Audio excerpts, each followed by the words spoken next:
Hi guys, good morning. So, sinong nakatry na nitong cream soap conditioner and Nescafe stick?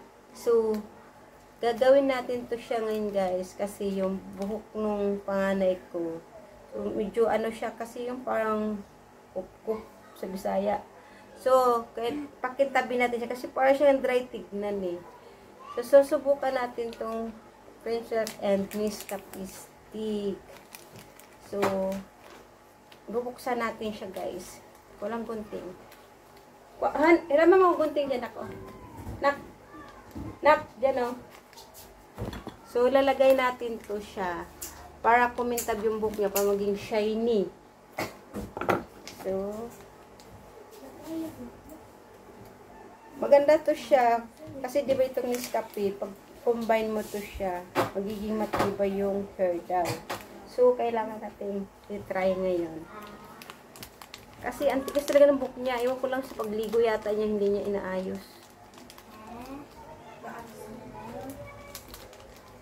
So, para maging makintab, kailangan natin ng masolusyonan ang kanyang buhok para kumintab. Isang ganito lang.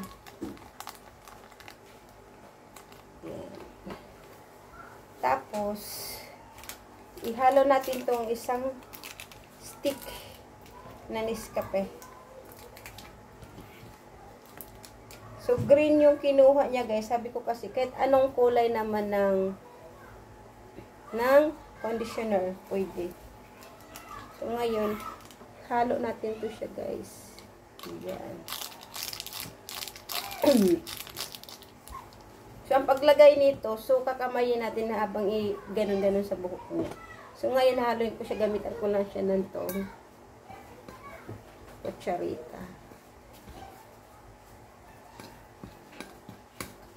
30 minutes to 1 hour. Pero, 30 minutes na lang kasi masyadong tagal na yung 1 hour. So, pag palaging ganito ginagamit, ayan. So, hihalo na natin. Kasi, di ba ang kape, isa yun sa nagpapatibay ng buhok. Nescafe stick yun, guys, ha. Hindi yung Nescafe ng mga 3-in-1. Ako, magiging 3-in-1 na yung buhok. So, ito siya. Puro siya kape. So, hahalo natin dun, i-ano natin, pahid sa buhok niya. Yung parang nagkukulay lang din. Ayan. Isang ganito lang. So, mas maganda siya kapag ilagay siya sa buhok. Ayan. So, nahalo na natin. Ayan. Nahalo ko na siya.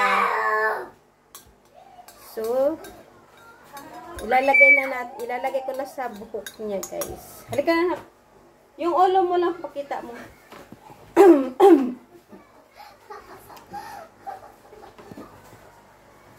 Ayaw niya makita yung ulo niya. So, pipicturean ko na lang. Tapos, i-overlay natin.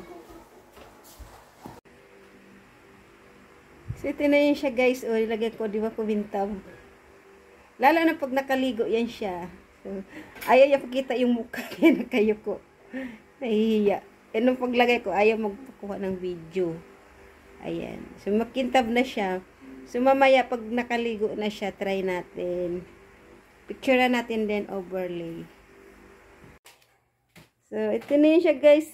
Kintab na. Tapos siya naligo. Kintab na siya. Kasi yung ano una talaga grabe. Tigas-tigas ng buhok niya. At least ngayon kintab na yan. Ganda-ganda na. Diba? Kintab na hair mo. O bukas ulit. Kapag pasok mo, kintab na yan.